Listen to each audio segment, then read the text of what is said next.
Transparency. Transparency is a fundamental pillar of good governance.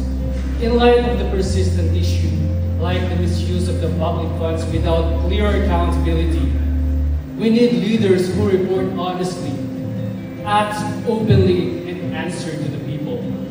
We, the Filipino people, deserve a clear access to information on how public funds are used.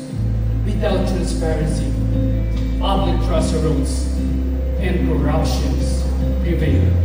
Naimbag na rabili, Filipinas.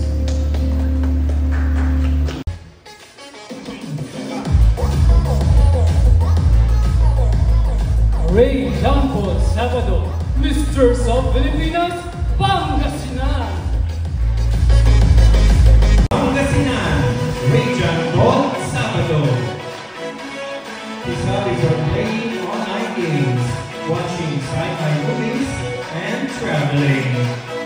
Mr. South Filipinas, Pangasinan.